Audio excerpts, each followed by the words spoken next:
welcome you all to this space, and also that I am Elizabeth Chanhel Lee, and I serve as the Director of Mobilization and Advocacy. So we are so glad that you all are here. So thank you for being here. Such a diversity of jurisdiction service, and we are glad we are together. So welcome to our first United Women in Faith Conference Officer Briefing. Yes, you heard it. It's our first conference officer briefing that we know of. This really came out of your feedback from the conference officer survey conducted last June. The purpose of this briefing is to share important and timely information that every conference officer should be resourced with for you to do your work effectively. Given the limitation of time, this is not meant to be exhaustive. We've prioritized what you might need as you begin 2024, with the particular context that we as United Women in Faith are in within the organization, in the church, and our society. Our time together will be divided into 6 portions. With all that's taking place in our world, from the ongoing humanitarian crisis in Gaza, climate and racial injustice in our communities and creation, disaffiliation within the UMC, we're going to begin with liturgical grounding and prayer. Our General Secretary and CEO, Sally Vonner, will then lay out United Women in Faith's future, vision, and strategic direction, and opportunities for you to engage and lead. We'll provide conference officer overview, resource, and guidance, and answer some questions you've raised through the survey. And then we'll have to meet with our conference officer groups with staff liaisons and PAG liaisons. We'll then return, have updates regarding the state of the UMC and the role that you as leaders can play. And we'll end our time with next steps and prayer. Even as I say that, you may feel like, as I do, that it's a packed 2 hours. Other than the conference breakout time, we'll have the session recorded and the PowerPoint slides available. You'll be able to return or to share relevant content with the rest of your leadership team, along with district and unit leaders and members. I now pass it to Nora Cunningham and Addie Sopshire-Rule, who will lead us in our liturgical moment. Thank you, Liz. Please join us in our opening litany. We invite you to read the bold text along with us while remaining muted at home. Love does not usher us in the direction of linear progress, but lures us ever deeper into the arms of transformation, intimate and collective. Weep with us, O God. Meet us in our feelings of powerlessness. Companion us through our grief. Do not let it overcome us, but hold us in our despair. Make sacred our lament. May we not be more afraid of division than of cruelty and injustice. More afraid of conflict with beloveds than of losing our souls to complicity with evil. God is transformative potential, always with us and within us. This is a resurrection promise. God is the practice of imagination, luring through futures more desirable. God is a collective yearning for what liberates, calling the faithful to nurture the seed of Easter, to bring justice into full bloom.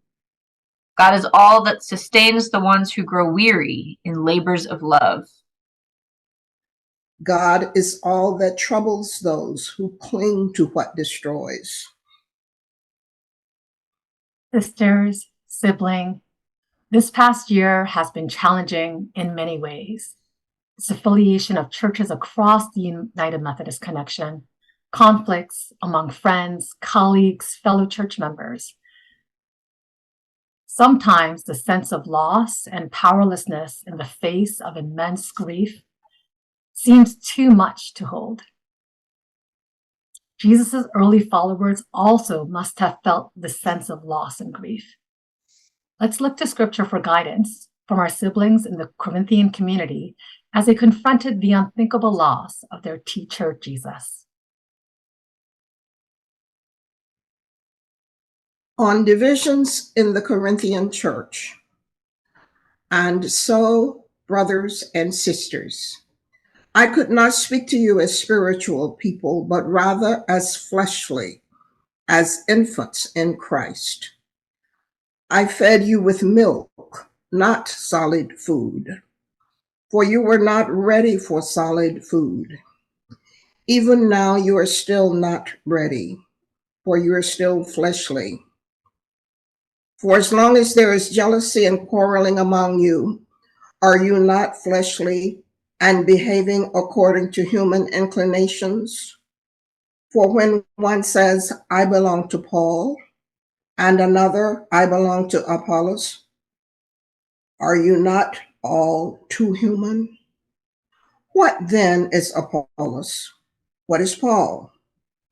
Servants through whom you came to believe, as the Lord assigned to each.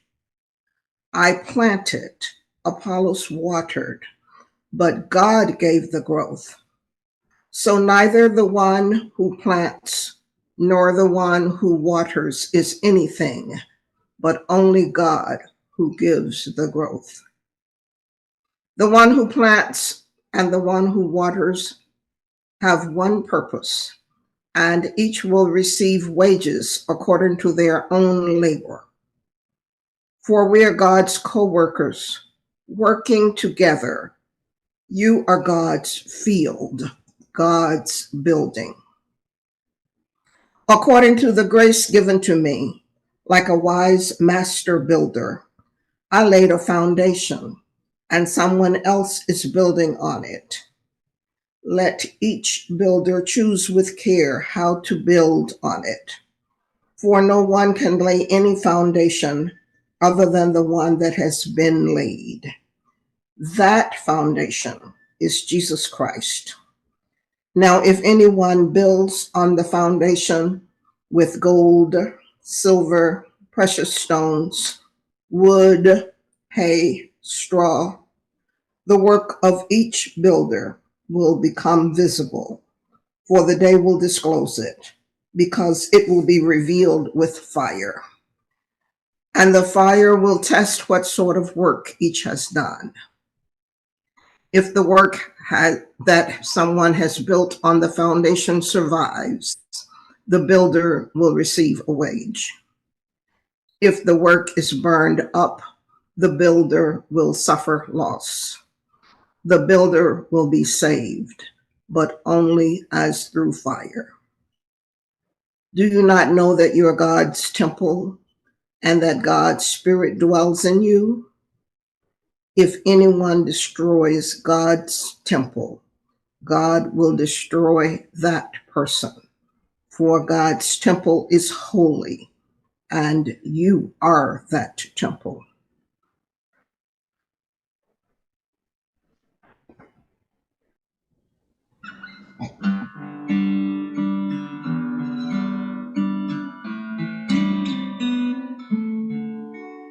In the fall, there is a flower. In the seed, an apple tree. In cocoons, a hidden promise. Butterflies will soon be free.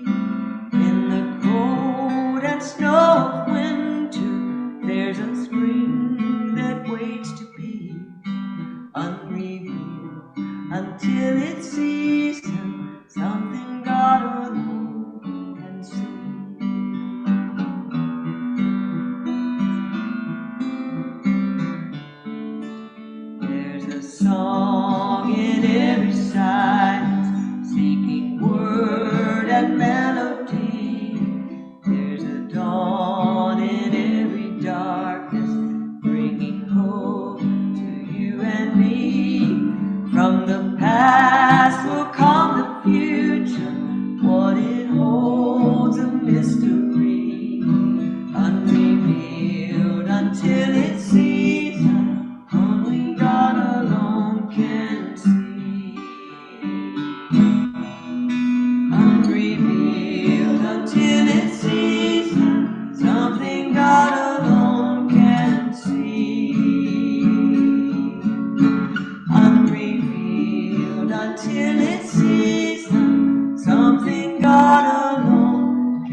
Amen. Please welcome Sally Bonner, our General Secretary and CEO, who will lay out United Women in Faith's vision, future, and strategic plan. Good evening, United Women in Faith leaders. I greet you in faith, hope, and love. What an honor to be with you tonight. You are leaders. I invite you to sit with that for a moment.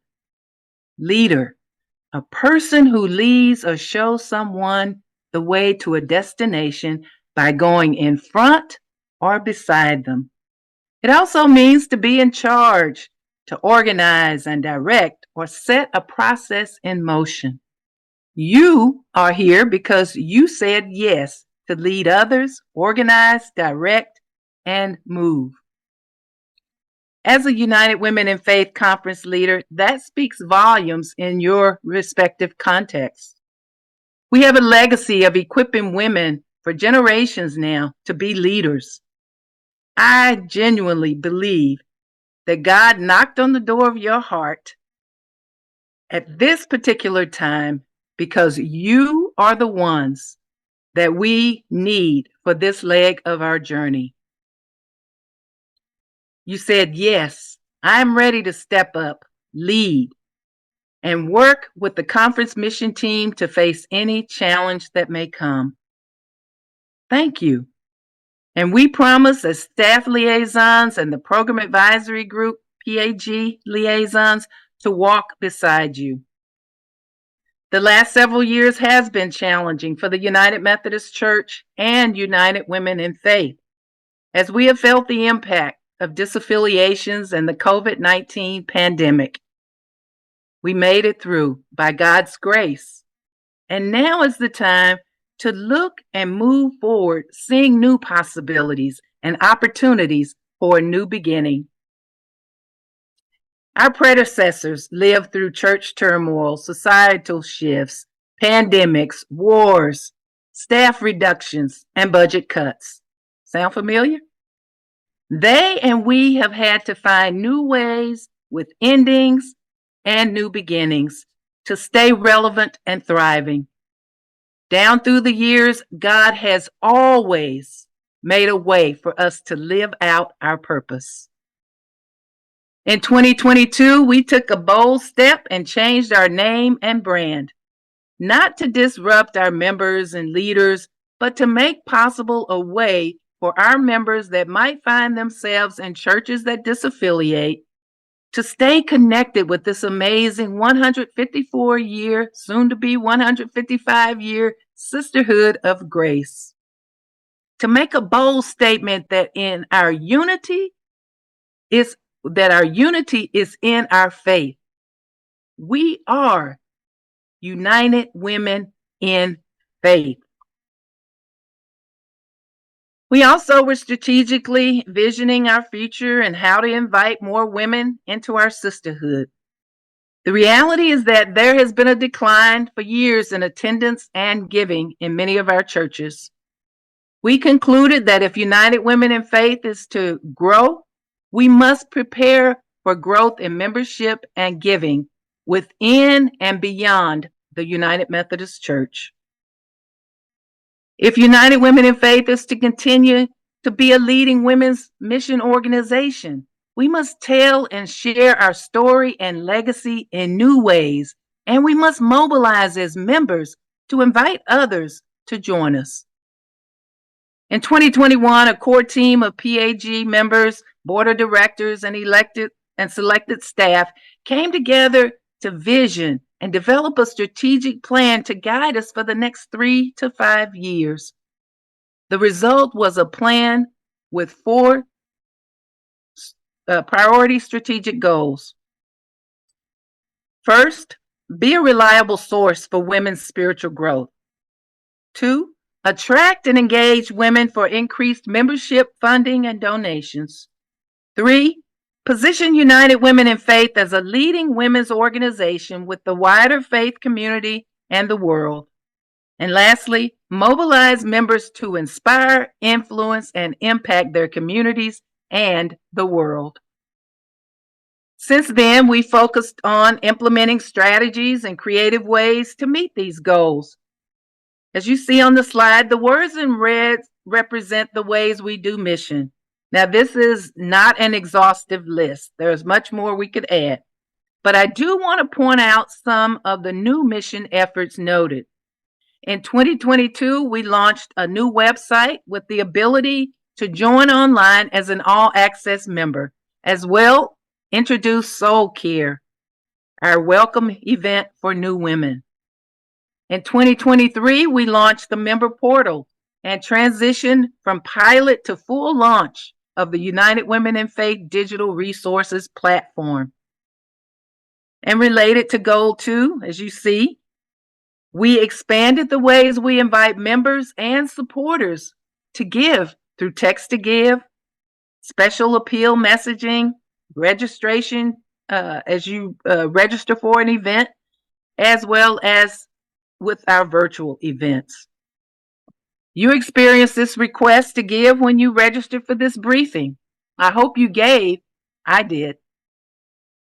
We set metrics from March 31st to December 31st of 2023 for each goal to measure the impact of other shifts and changes, as I shared with Goal 2.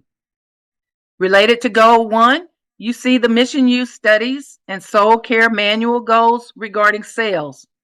We exceeded the mission U target, I learned today, by 95%. We under set our goal.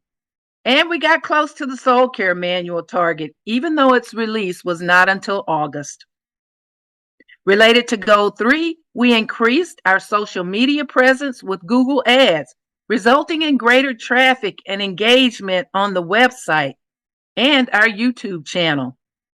With the release of our All Access membership video, we saw an increase of 38,000 views in less than 4 months. Our newest video promoting Faith Talk had 147,000, you heard me, 147,000 views in the first 3 weeks. For Goal 5, we can all participate to make a difference. As you work with leaders and members, always include an invitation to act now. By signing up for action alerts related to our social justice priorities, climate justice, and ending mass incarceration and criminalization of communities of color. And through our campaigns, Just Energy for All and Interrupting the School to Prison Pipeline. And number 2, by providing links for taking action in real time. We can act collectively this evening. In the moment, there'll be some directions in the chat for us to act as soon as we end this briefing. So don't go to bed till you do that action tonight. I hope you see that we have much to celebrate amid what has felt like chaos. We are keeping our gaze looking forward. When I accepted the role of General Secretary and CEO, it was because, like you, I felt God inviting me into leadership at a level of greater responsibility and accountability, and that it was my call for this leg of our journey as United Women in Faith. Do you realize we are presently part of the 4th generation of United Women in Faith? Every generation has left a legacy and foundation for the next to carry forth. The baton is in our hand now. I ask myself often, what legacy will we that are part of this 4th generation hand to the next generation, joining us in 2029, just over 5 years from now? I feel a sense of urgency, and I hope you will too. It will take all of us, from conference to local and jurisdiction leaders, our outgoing and next program advisory group, incoming program advisory group members. It will take all of us to make that difference.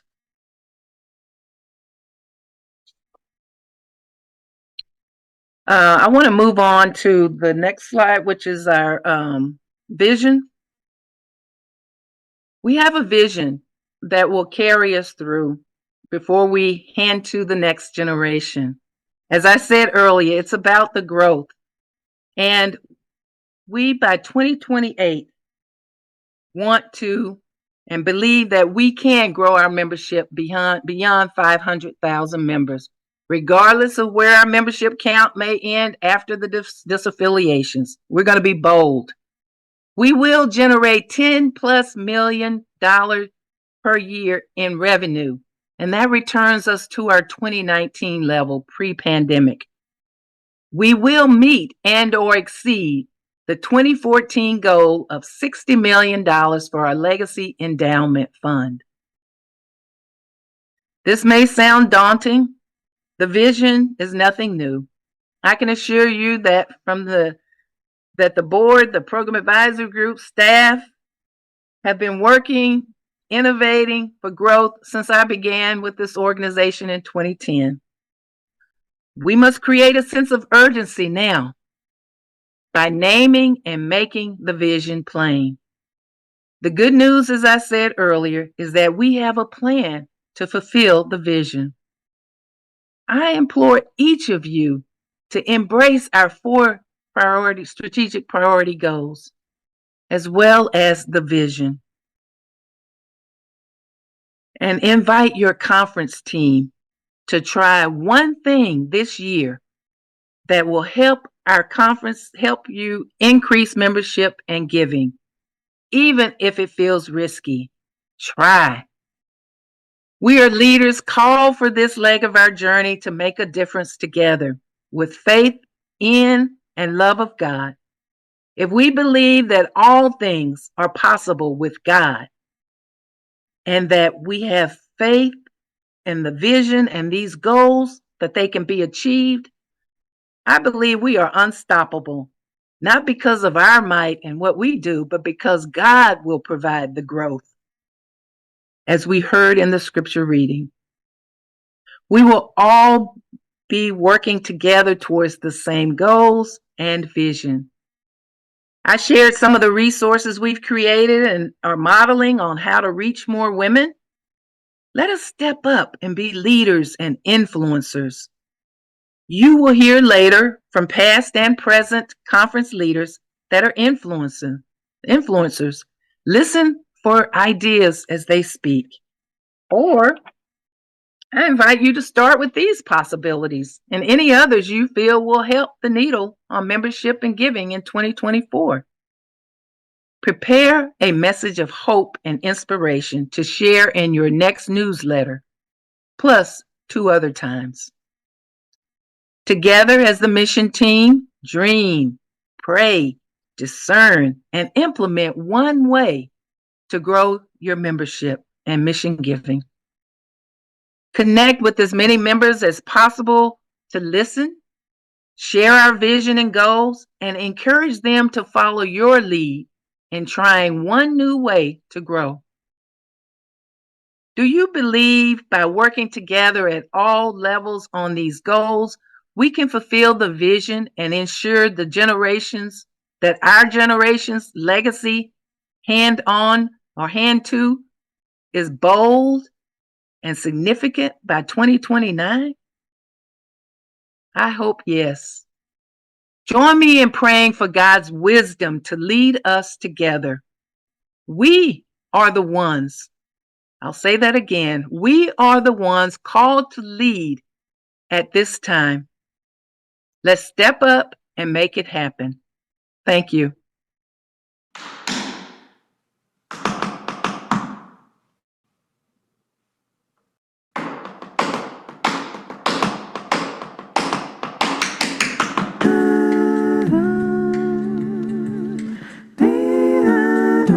Beloveds, remember this.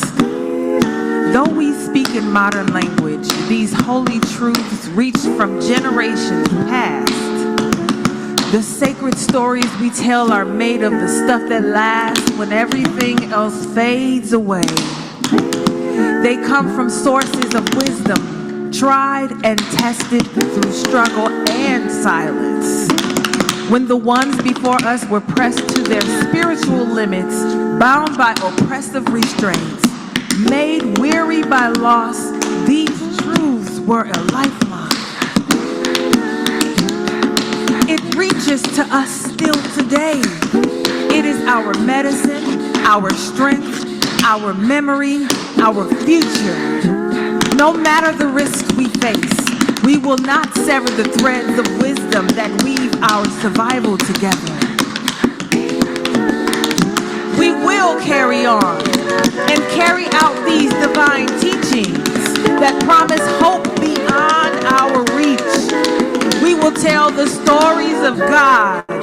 We will not allow histories to become hidden, not their ugly nor their glory. For God has always set free through truths, proclaim and practice. This lineage of liberation that companions through the impossible and the unimaginable dare not end with us. Dare not end with us.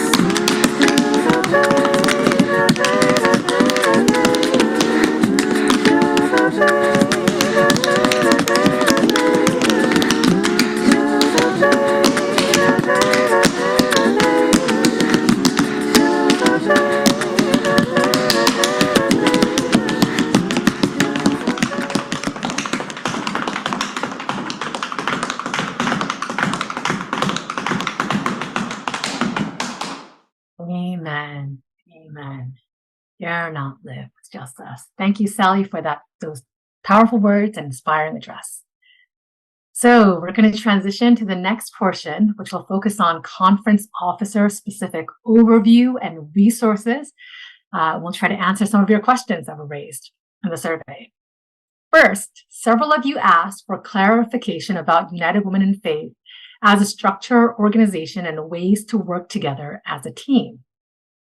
So here goes. Next slide. United Women in Faith started in 1869, and now, as Sally said, we are celebrating almost 155 years of women in faith organizing together. Our purpose, as stated in the Book of Discipline, is to support ministry with and advocate for the oppressed and dispossessed, with a special attention to the needs of women, children, and youth. We work to build a supportive community among women and engage in activities that foster growth in the Christian faith, mission education, and Christian social involvement throughout the organization. United Women in Faith, did you know, is the largest U.S. denominational women's mission organization, and we support programs to empower women and improve the life for women, children, and youth in the U.S. and around the world. We're connected to the United Methodist Church, and United Women in Faith organizations exist at the local level in churches, college campuses, virtually, district, conference, jurisdiction, and at national levels. What makes United Women in Faith prophetic and impactful are you, our members and leaders. You have led the organization and continue to be Christ's hands and feet. Your role as conference officers is pivotal. There are 14 conference officer roles represented here in this conference officer briefing. 4 required elected positions that are present in every conference: president, treasurer, or secretary, and a chair on the committee of nominations. And to fulfill the mission of United Women in Faith, many of your conferences elect or appoint other critical positions, such as VP, program coordinator, coordinators for communications, member nurture and outreach, education, interpretation, social action, spiritual growth, language, program resources, conference legacy liaison, and other positions determined by your conference. Your leadership team is minimally made of your officers, your jurisdictional leadership team, national board, PAG leaders, and bishop residing in your conference. You play a vital role as a leadership team in equipping, supporting, and inspiring existing and new and potential members. At the district and unit levels, the leadership team and the positions vary, and this grid, which you'll get later, provides a quick look at what is the current structure. I would encourage you to learn more about these responsibilities and the function of jurisdiction officers in United Women in Faith's Handbook, Constitution, and Bylaws. In your respective conference roles, you have a responsibility to equip your district and sometimes unit counterparts with trainings, coaching, mentorship, team building, program planning. This is a critical role for building a movement of women committed to love in action. And I want to invite Kathy Ford, who has served in various capacities of leadership at United Women in Faith from unit to conference, to share her reflections and advice that she can offer to you as conference leaders in how to work together as a team and support district and units. Good evening. I am Kathy Ford, a proud member of South Carolina Conference United Women in Faith. May blessings be with all who serve United Women in Faith. We are a community of women whose primary purpose is to know God. Knowing this makes all that we do clear and meaningful. Together we are one in the Lord. Let us focus on conference officers working as a team. The cohesion and harmony of elected officers cannot be assumed. Like all goals, all desired outcomes require work. As you serve on a team, faithful attendance, commitment to the task at hand, and working together so all gifts may be shared is needed from everyone. Respect and appreciate each member, listening to all and creating a safe space where differences are valued. Naming the desired outcome begins the process. Identify the desired outcome and wishes on your heart, which will help you serve with grace. Seek the Lord's help in all that you do. Pray. Review the annual calendar. Be ready to attend many events from local to national. Review meeting agendas and programs. Be prepared to perform any task assigned. Volunteer your talents. Always begin with prayer. Centering your time will keep our purpose of knowing God present. Set aside the day's distractions. Bring God into the work. Enjoy icebreakers. Learning about each other increases our compassion. God made us unique. Discover the uniqueness within the membership. Consider a leadership event for the conference team. Focus on improved leadership skills, understanding the duties of offices, establishing team goals, set benchmarks for progress, seek a cohesive, productive team with every member serving together. All gifts and talents should be used. Let yours be known. Do new things together. Tour national mission institutions. Experience Brooks Howell Home virtually. Hold fundraisers and talent shows. Visit historic churches, university campuses. Attend church concerts, plays with youth actors. Join a Bible study. Strive to have members know you. Willingly accept questions and provide answers, even those needing research. Promote a current topic through speaking engagements at local units and district events. Lead a book study. Be bold. Mentor others. Nudge, encourage, and listen. Contact your district officers to provide assistance. Be available. Submit newsletter articles. Share ideas. Stay connected. Be a cheerleader for the team and all officers. Acknowledge great outcomes and results. Give thanks to God. Remember Philippians 4:13, I can do all this through Him who gives me strength. Thank you all for sharing this moment with me. Enjoy the journey. Thank you so much, Kathy, for your words, your leadership, service, and commitment to the organization. Now, we've talked about conference structure, member structure. Now, a little bit about the national office and the organization. The National Office of United Women in Faith is to carry out the purpose of the organization, and it serves as a national official policy-making body of the organizations of United Women in Faith. The board of directors consists of 25, and there are also up to 80 program advisory group members who represent each conference of United Women in Faith. They are elected or appointed to serve a 4-year cycle or quadrennium. And we're going to be starting our next quadrennium this in 2025. You can also learn more about the board of directors, PAG, in the United Women in Faith Handbook and Bylaws.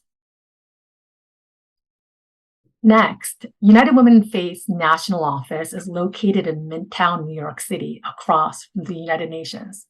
Did you know that we're located at the Church Center for the UN that was built and is owned by United Women in Faith? Most of the staff work remotely, but others reside in the tri-state area, but others reside throughout the US. The national staff is led by our senior and leadership team, and the staff are organized by various homerooms that you see on the screen. Transformation, leading much of the programmatic area, operations, connectional, that connects with UMC entities, Office of General Secretary, and finance. Support you. Each conference officer role is resourced by one or more staff liaisons from the national office.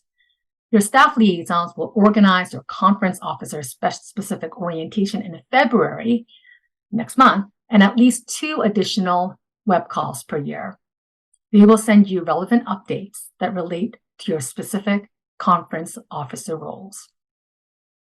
In addition to staff liaisons, each conference officer group has at least one program advisory group liaison, many of whom have served in specific conference officer roles. They serve as coaches for you as leaders. They'll be completing their service later this year, and you'll be introduced to your new PAG liaisons later on. In response to your feedback on the conference officer survey, I'm thrilled to introduce to you 2 new developments, conference officer groups through UW Faith Digital, and second, the conference officer toolkit. Our consultant, Marianne Verghese, who's been working with us on developing these resources, will be sharing more about them. Conference officer groups on United Women in Faith Digital are spaces where you can access resources, ask questions, share ideas, and connect with your staff liaisons, PAG liaisons, and other conference officers. These conference officer groups are a space for ideas, resources, and fellowship. This is your go-to place for your work as a conference officer. These groups are private to officers in your position at the conference level. Please contact your staff liaison to join them. You should receive an email like this one or a link to join the group. You will also need to have an account to join your group. You can sign up for your free account at uwfaith.org/digital. These groups are a part of United Women in Faith Digital on Mighty Networks. This is a free and safe space for both paid resources and community engagement. Many of you may already be on United Women in Faith Digital to access the program resource, the prayer guide, mission youth studies, and groups like Faith Talks or the reading program. Under the Groups feature, you'll find your conference officer group. Here is one example. Your group may look slightly different, but many key links and features will be the same. You will see a feed where you can leave comments and questions, interact with polls and other posts, and see updates. On the Key Resources tab, you'll see static information from your conference officer position, such as key contacts for your position, including your staff liaison and PAG liaisons, and a link to the Conference Officer Toolkit. You will also see resources specific to your Conference Officer position, such as new officer information, training materials, and other resources. The Member Shared Resources section is a space specifically for you. Here you can share wisdom and advice, upload materials such as files and photos, and seek guidance from other conference officers around particular topics. You can learn about these features and more at a United Women in Faith Digital open house or training. Please make sure you attend a future session on how to use the platform. We look forward to seeing you on United Women in Faith Digital.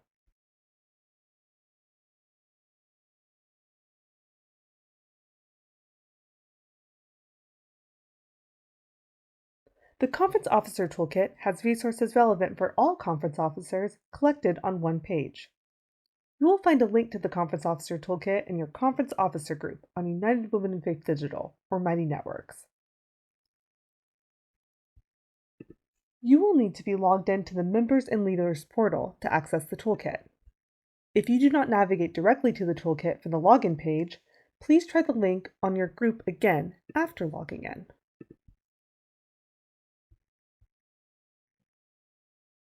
You can also navigate to the toolkit on the Members and Leaders portal homepage under Quick Links. On the toolkit page, you will see a welcome and a table of contents. You can click on the table of contents to navigate to a specific section. You can also scroll through this page to see all content in sections. Each item on the toolkit has a brief description of what you'll find at the link. To highlight a few categories, one section includes quick links for all conference officers, including links to United Women in Faith Digital, the Members and Leaders portal, the web store, and Bridge.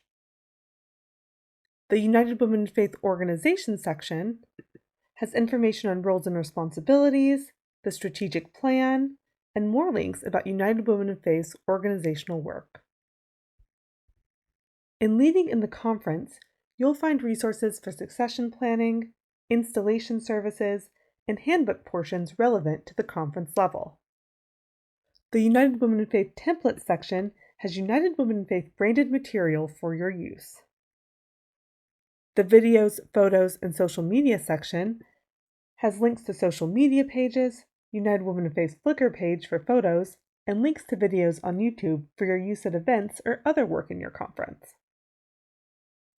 Other sections include information on event planning, membership, giving, social action priorities, regular United Women in Faith programming and resources, and more. Some links might require a login to United Women in Faith Digital, the Members and Leaders portal, or Bridge, United Women in Faith's online learning platform. We encourage you to explore and use this toolkit in your work as conference officers and as leaders in United Women in Faith. Thank you so much, Marianne. You can go to the organization's annual report to get a better sense of the work and accomplishments of United Women in Faith. I say that because we have a lot of things that we do organizationally, but not enough time right now. I did want to highlight a few areas. First, as leadership team, you've heard the challenge Sally gave you around the strategic direction around increasing membership and giving. And one of the ways is through the Inspire, Influence, and Impact tracks, where women are able to choose their lanes of interest into the organization. Next, I want to share the exciting news, and some of you asked this in your questions, that the social action priorities of climate justice and ending mass incarceration and criminalization of communities of color will continue into the next quadrennium from 2025 to 2028. With 2023 being the hottest year on record, climate crisis disproportionately devastating the lives of women, children, and youth. And children of color, particularly Black children who are systemically unsafe in schools, we have the opportunity and responsibility as women of faith to dig deeper into these issues and to bring about lasting change. So please work as a leadership team to plan out how the priorities and the related campaigns of Just Energy for All and Interrupting the School to Prison Pipeline can be relaunched in your conferences, districts, and units. One of the standing resources provided to you is the unit survey. The yearly survey takes a pulse of our local groups and members from units to all access. The findings of the unit survey will be released in the next month or two. Please make sure you set aside time as a conference team this quarter to review the survey and explore how the strategic plans will support your work. Next, I'm thrilled to share that the Leadership Development Days, or LDD, will actually take place November 21st to 23rd of this year. It'll be virtual. All conferencers, all of you who will be serving in 2025, will be invited to attend. And we hope that you will help us in nominating leaders and potential leaders in your conference district units to join. We'll have dynamic worship and plenary as well. So please save the date. In the meantime, you can tap into the trainings and resources from last year's LDD through the 2023 Leadership Development Toolkit. That's in the chat box. Now we're going to spend a few minutes to transition into Q&A. Given that we had over 45 people who submitted many questions, a number of the questions have already been answered. Others it's more conference officer specific, so we're passing it to your staff liaison, and others will be typing in the chat box here in response. But I'm going to call on a few staff who can resource us and answer a few questions. So Marianne, how can articles get into Response Magazine? You can email us at response@uwfaith.org, and we do have many stories that get submitted, so it might take a little while, but just a couple tips. Please send high resolution pictures and any photo captions, and we will work them. We are working into the magazine. So if you have any questions, please feel free to email me or at invergisa@uwfaith.org or response at uwfaith.org. Tamara, are the 5 channels of giving for general mission still in effect? Hi, everyone. Yes, the 5 channels of mission giving remain the primary way that our members give to our organization in an unrestricted way. The 5 channels of mission giving include Pledge to Mission, Special Mission Recognition, Gift to Mission, Gift in Memory, and World Thank Offering.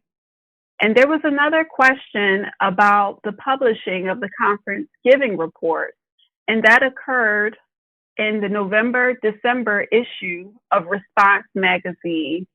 We're thankful for all the conferences, for your support of our collective work, and special thank you to the 9 conferences we highlighted that met their pledge and increased their giving over the prior year. Thank you. Thank you, Tamara. And Sungok, there were a variety of questions related to bylaws and handbook. So I'm going to pass it to Sungok for that. Thank you, Sungok. Yes, hello. The question around when the new Constitution and Bylaws handbook would be available, we are working to revise the Bylaws handbook, and it will be available to you this year. Our board of directors and staff have been hard at work to have it available by this summer so that you can apply the revised bylaws for your fall meeting and elections. And of course, the last revised was back in 2019. So we do have a number of areas that is being worked on to revise. So our board of directors are hard at work to make it available to you this year, and hope that you will have it available to apply by fall. The other question, I believe, that came out was in relation to tenure, and especially for leaders whose tenure has reached an end, according to the current bylaws. There is a recommendation in the revising bylaws related to tenure, which would allow for tenured out leaders to serve again after a 4-year rest. So that is something that is in as a recommendation in the revision of the new bylaws that our board of directors will need to approve along with all the other revisions at this spring board meeting. So that's just a piece, a small piece within the bylaws that is being recommended. Let's see, the other question.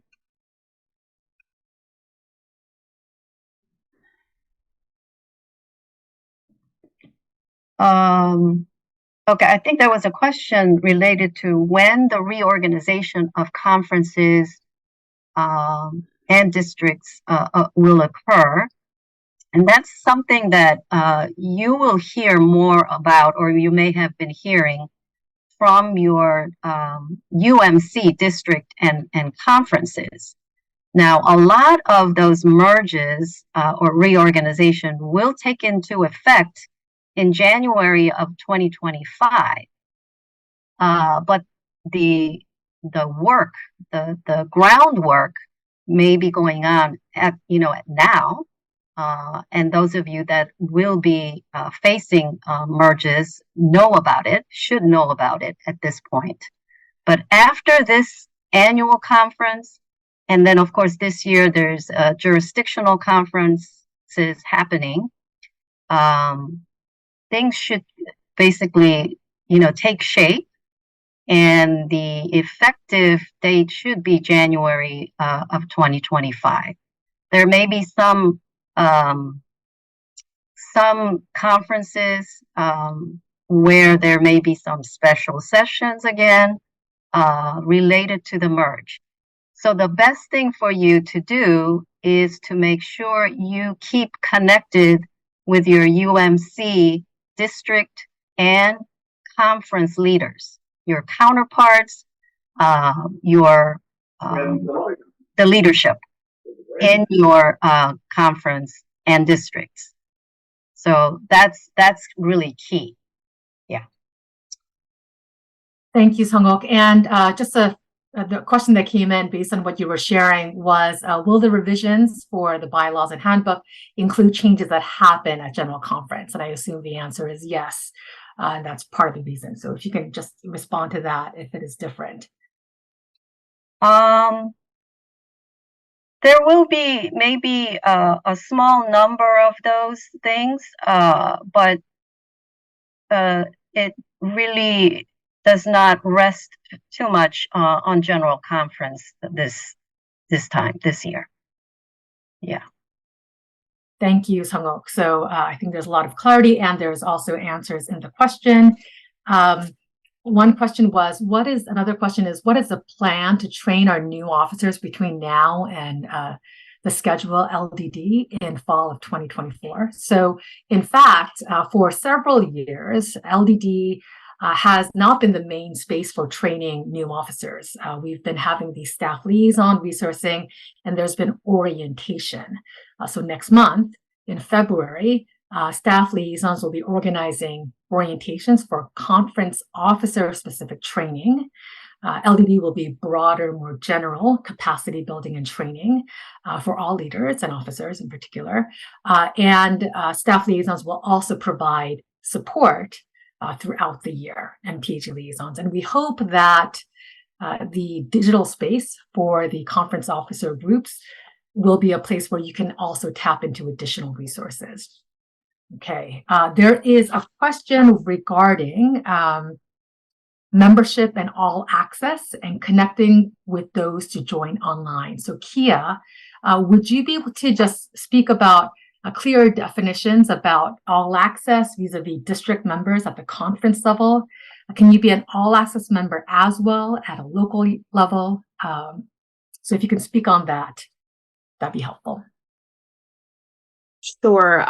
So the all access membership is our new lane into membership, focusing primarily on online signups and allowing for flexible participation, which includes joining a virtual group, or they can also join in-person gatherings or an in-person unit.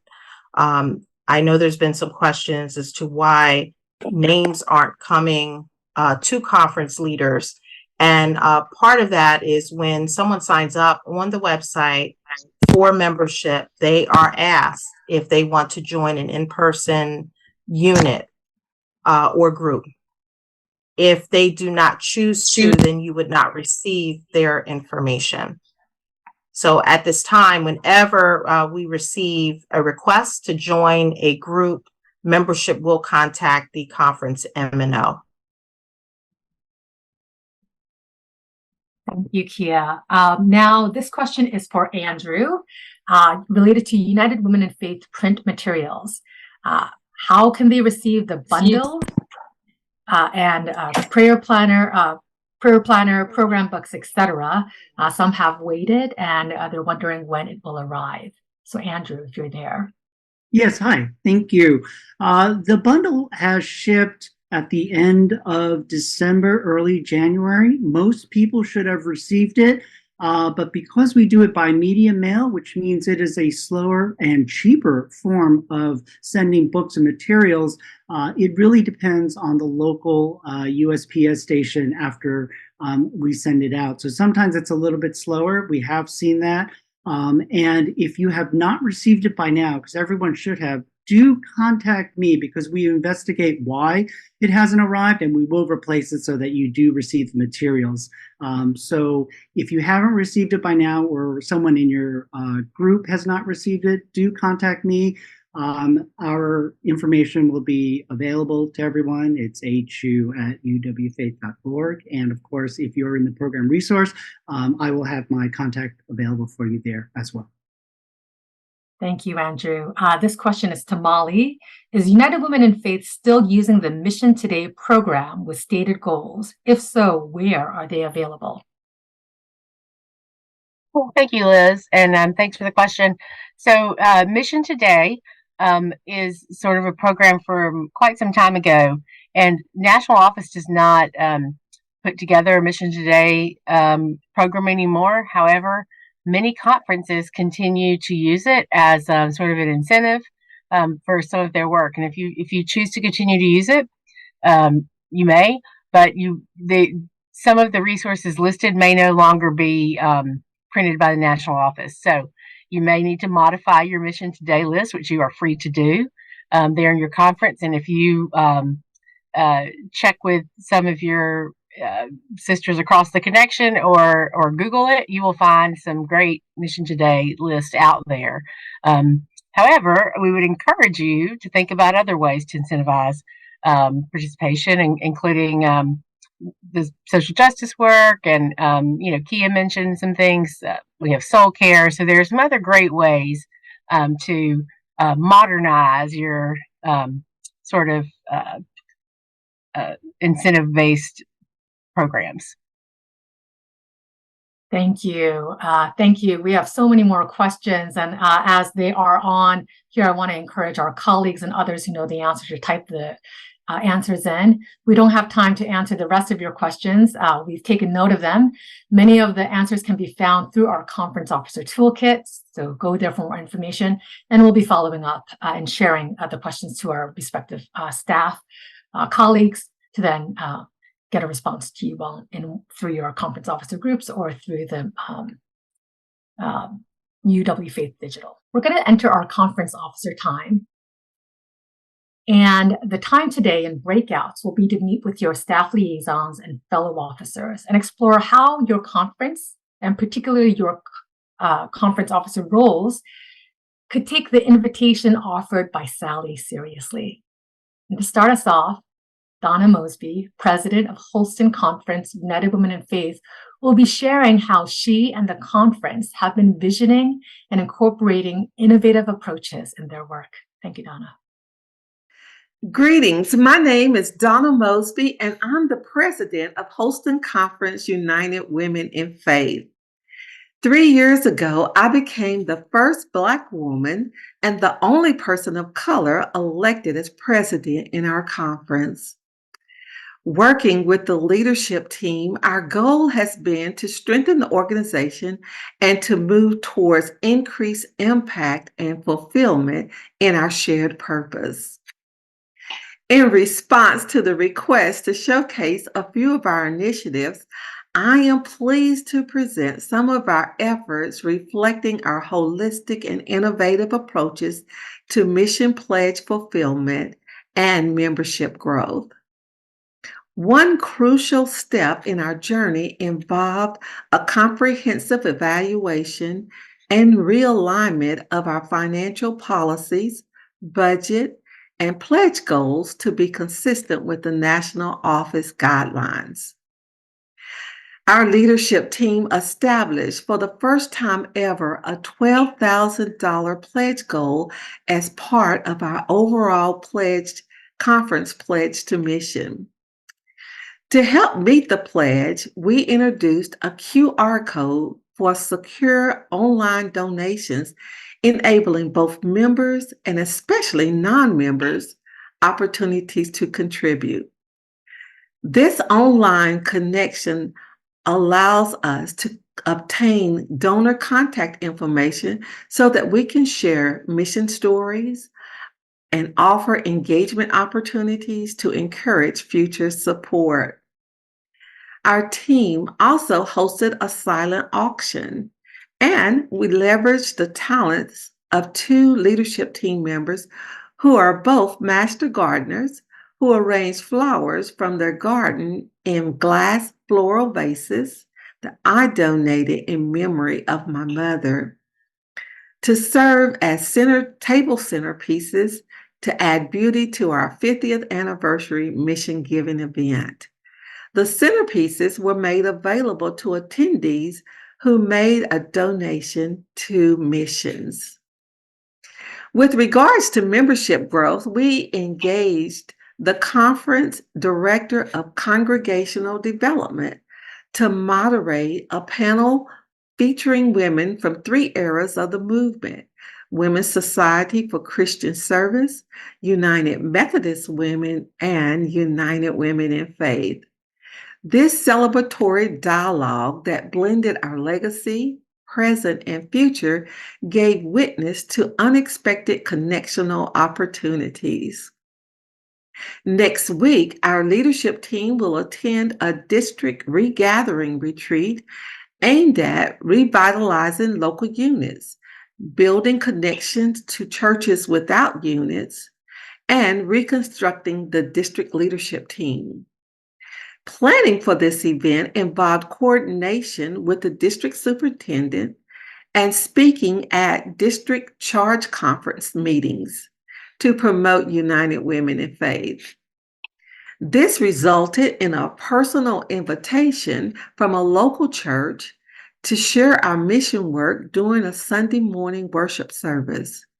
We are blessed, we're pumped, and we're ready to make a difference. Other innovative opportunities include creating a Zoom unit for women displaced by disaffiliation or who are linked to inactive units to ensure their continued engagement. We are exploring to establish a legacy unit for older women dedicated to the organization where they can stay involved and contribute despite limitations in assuming leadership roles. I could share more about our impact in Holston, but remember, United Women in Faith is all about transforming lives for Christ. Stay engaged, be active. I'm Donna Mosby, feel free to reach out to us in Holston Conference. So we're going to move into our breakout rooms with our staff liaisons. As you enter, you'll be invited to a 2-minute stretch video. There'll be no audio because we want you to stretch and also think about this question: why is United Women in Faith important to you? In our end is our beginning, in our time infinity, in our doubt there is believing, in our life eternity, in our death the resurrection, at the last of victory. No. Unrevealed until it sees something God alone can see. Unrevealed until it sees something God alone can see.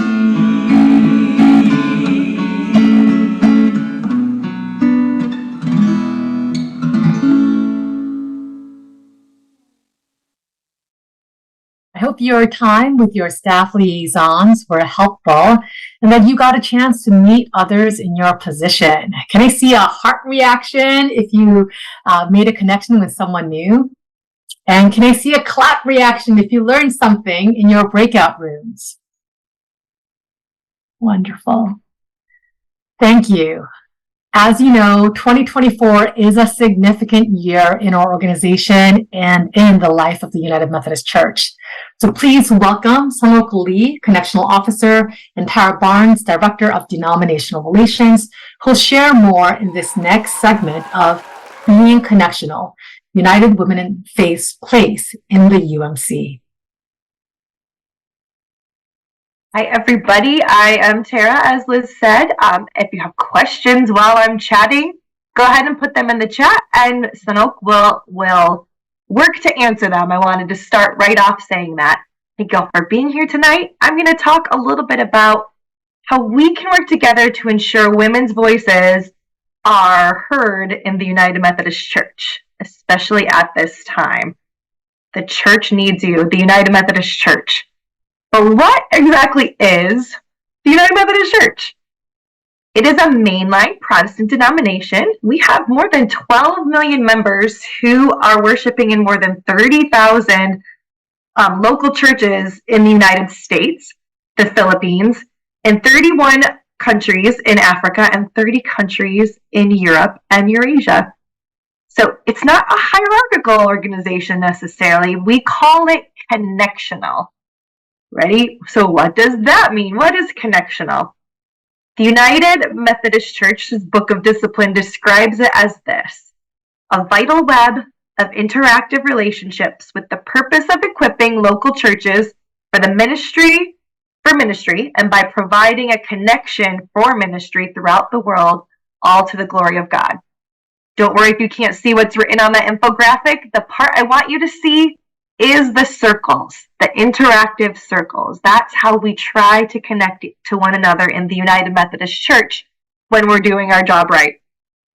So we intend to be decentralized and democratic. Our governance structure of the United Methodist Church is organized into 3 branches. They may seem familiar: an executive, judicial, and legislative branch. So that's the Council of Bishops, Judicial Council, and General Conference, which I'm going to talk about in a little bit. But that is, that's a decision-making body, and that one's coming up pretty soon now. It's 2024. The church is also organized at the regional, district, and local level as well, as Liz was talking about a little bit earlier. So as you can see, local churches organized into districts was organized into annual conferences, which then organize into central conferences or jurisdictions. And then there's the General Conference, the Council of Bishops, and Judicial Council. That's how we organize. That's how we try to be connectional. We have 5 jurisdictions in the United States and 7 central conferences outside of the United States. This may seem familiar because United Women in Faith organizes in the same way. So you'll have local units, district units, annual conference units, part of why you're here tonight is because you serve at the conference level. And we help carry out the church's worldwide mission in this way. And we want to make disciples of Christ for the transformation of the world. We are one of the church's agencies. So there's 13 of them in the United Methodist Church, and we happen to be one of those. They're kind of like government departments. And we are in the Book of Discipline. I've mentioned that once already. Our existence is protected in that space, in the Book of Discipline. So that means, there we are, you see that shall? That's the most important part for you to see. There shall be an organization of United Women in Faith in just the way I just described in all of those places, because the way the church is structured, we mirror, because we want to make sure we're in all of the decision-making spaces in the church as well. So that's why we structure the same way. Because we're in the Book of Discipline, General Conference can make decisions about us. So we want to make sure that we're there, so they don't make those decisions about us without us, and that we make sure they prioritize women, children, and youth. I've said General Conference a couple times now. It's coming up April 23rd to May 3rd, 2024. It's scheduled to take place anyway in Charlotte, North Carolina. If you've got your calendar in front of you, there is the chance of a special session in 2026 too. But for now, we'll focus on 2024, and then I'll follow up with you later. While we're there, we're going to monitor all of the petitions to see how they affect United Women in Faith, and bring our own to help achieve some of our organizational goals of making sure that women, children, and youth can thrive in God's world. If you're a General Conference delegate or a jurisdictional conference delegate, go ahead and say so in the chat. I'd love to hear or see who's here that is serving in that important role in our church, in that leadership role as well. Let us know in the chat. So if you want to learn more about the ways we'll be present at General Conference, it's not just legislation. We'll be voting delegates, right? We'll have a booth. I would love to encourage you to sign up for our newsletter. We have an opt-in newsletter about our presence at General Conference. And we also have a blog on our member portal, the portal that Marianne talked about earlier. The same place you can access your member toolkit, member leadership toolkit, you can get to the General Conference blog, and that will keep you up to date on news and info about the conference and how we're there. Because this is all the ways we plan to be present at General Conference, and we could certainly use your support for that.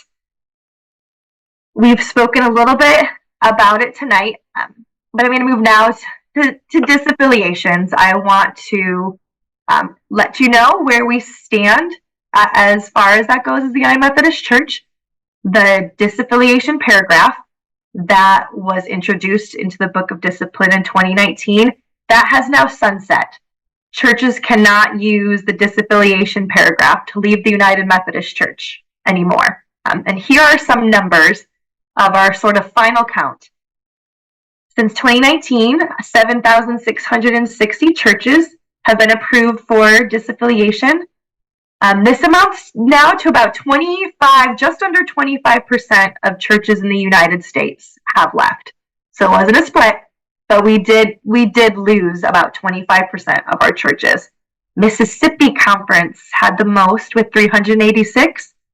They were followed by Kentucky and Tennessee Western Kentucky, who each had 366 disaffiliations.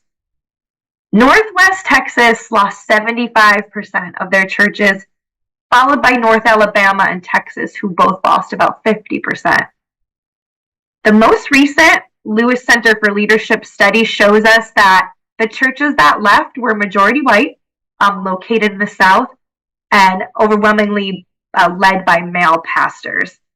And this is just a little taste of all we've been going through, but for how this affects United Women in Faith, we also have a frequently asked questions resource that is regularly updated. So as these things change, that can be a place you can head to find the answers. And it also shares a little bit about how you can remain connected to United Women in Faith during this time. So yes, we are going through some stuff. We've been through it. We have losses to mourn. But we'll come out of this different. We have reason to hope. We're together tonight because we believe this, right? So what are the opportunities in this moment? I told you the number of churches that left, but that doesn't mean that every member of those churches left either. The churches left, but we've got folks who decided to stay United Methodist. They searched their souls and they discovered how much being a part of this church meant to them. And they believe in the church it could be. And so we have people who are ready to make the big changes that United Women in Faith has started to make, and look at us grow and invite new women in. The church should follow our example, right? It's a great time to let the church know how crucial its women's organization is to its future. For the church to be following God's path, they've got to really build beloved community. Women's voices need to be in those spaces. It's a great time to start new units. So as churches are shifting and new church starts are growing because of disaffiliation or just because they see the United Methodist Church is believing in a bright future, we want to make sure we have new units in those spaces too. Every local church should have a unit of United Women in Faith. And I know that wasn't one of our named strategic goals, but I'm going to challenge you to that tonight anyway. Every local church should have a group of United Women in Faith. And I know we're going to have some mergers from the conference level and certainly at the district level. Like I said earlier, we structure to match how the United Methodist Church is structured. But don't worry, we will be here to help you through that. My colleague Sonok has lots of information to help you go through that. We've merged before. We've gone through many changes. It's not easy, but we have experience with doing that. So we'll be here to help you to make sure that we're everywhere the church is. Because what better reason to find hope than United Women in Faith putting love into action? So despite disaffiliations, a pandemic, everything else going on in the church and the world, and maybe partly because of it, United Women in Faith is still putting love into action. We listened, we learned, we changed our look, our website, our name. To quote District President Lisa Bacon from Western North Carolina, she said, name change is biblical, right? We're allowing God to move us. Who better to help lead the church at this time than women who are brave? Sorry, I lost my headphones. Everyone can hear me? I got excited. Okay, we don't make it 154 years in mission without some listening and some learning and some adapting. So how many more women will find God's love now that we've dared to take this leap of faith? The church can follow our example. The narrative that the church is in trouble is a false one. A church centered on God's love and Christ's teachings will never die, but it will change. So United Women in Faith, we read, we gather, we listen, we learn, we pray, we act. We are equipped to move the church toward the kingdom. So here's what I'd like you to do. Build relationships with your pastors, your district superintendents, your conference leaders in the UMC, your directors of communications, your bishop. They should be supporting you, celebrating you, honoring the never-ending spirit-filled, faith-driven work that you do. So don't be shy about inviting them into our work, to our events, to our learning. Invite them to gatherings. Ask them if you can sign them up for our newsletters. You can send them subscriptions of Response Magazine. Do the same for the women in your church and districts and conferences. And in turn, go ahead and show up to other people's gatherings. Build relationships. Be there and support the work of others. Get into United Methodist spaces, right? I'm sure there's a church committee you could serve on, a district committee, a conference committee. If you feel called to lead in that way, call your nominations chair, and I'm sure they have a role for you. Don't be shy. Now is even the time to consider running for delegate for the next general conference, right? You want to build those relationships now, you want to pray, and we're here to help you with that too if you feel that calling. I want to challenge you to make it impossible for anyone in our church and then the world beyond to not know who United Women in Faith is. So change is an opportunity if you do the work, and we've done the work. We've changed for the better. So let's help the church do the same. Thanks. Amen. Thank you, Tara, for those important updates and ways that we can stay involved and lead within the denomination. So we're coming to our end. I hope this evening has been a time to learn and deepen our commitment to one another and the mission of United Women in Faith. Your pledge makes events like tonight's briefing, leadership development, Mission U, educational scholarships, and the mission of United Women in Faith possible.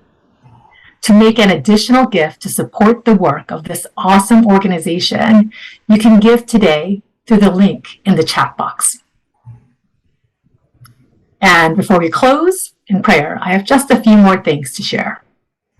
First, save the date for the conference officer group training that will take place when you should have heard it in your conference officer groups, February 6th and 8th from 8 to 9 p.m.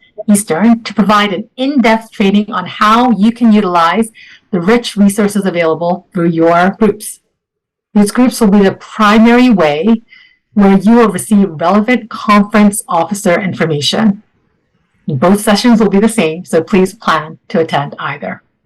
Second, save the date for LDD 2024. And again, everyone will be invited and you'll receive more information about registration later this summer. Third, I also want to re-emphasize that all that was shared today during the conference officer overview and resources will be useful only if you actually use them. So schedule some time to look over through the conference officer toolkit, to log in to the conference officer groups. Schedule a time as a conference team to discuss the briefing, to think about your vision and your strategies and next steps, how you can be innovative. And fourth, whenever there are changes to your conference officer information, some of you have felt, well, I didn't get this, I got this forwarded. It's because we don't have your information. So please make sure to share name, email, mailing address to Susan Moberg so that the national office receives it. Lastly, I want to thank all of my colleagues and consultants who worked together in planning and executing this event, from events to transformation to others who served as tech team tonight. Thank you. Thank you to all of our speakers, facilitators, staff liaisons, PHA liaisons, and for each of you for taking out the time to be together. Together, we can put faith, hope, and love into action. Now, I invite Nora Cunningham and Adi Shropshire Roll to close our time together in prayer. Thank you, Liz, and yes, thank you, everyone. Friends, we've come to the end of our time together, but our work does not stop. As we move from this space, we are moving into a time of uncertainty with the upcoming General Conference, among other events on the world stage. It can be easy to become disconnected from oneself during anxious times. Becoming more aware of your breathing can help you calm yourself and draw your attention to the present moment. So let's take a moment here at the end of our gathering to breathe together. Feel free to get comfortable, enter back into your body, and focus on your emotions. You can rest your hand on your chest or your stomach if it helps. And let's inhale through your nose, counting 4 heartbeats.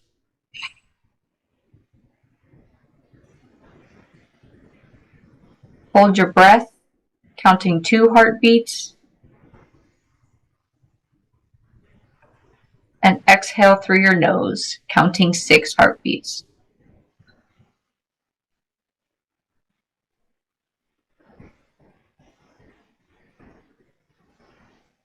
Let's repeat this once again.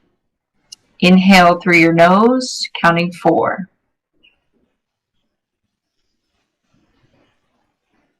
Hold your breath for 2. Exhale for 6.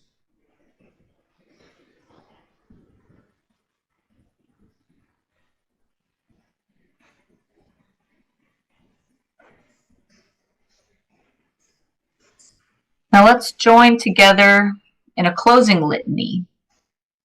Again, I invite you to read the bolded portions along with us while on mute at home. Behold the glistening sign of hope.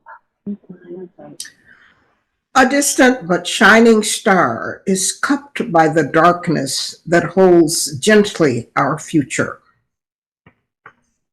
Do we dare to feel its warming glow in these days so cold with fear? Do we dare to wonder where it leads us or choose the path we know? The Holy has painted possibility across the night sky. It flickers with potential, trembles with vulnerability, shimmers with beauty. Still, come, seekers. The journey is before us. A new day is born. Amen.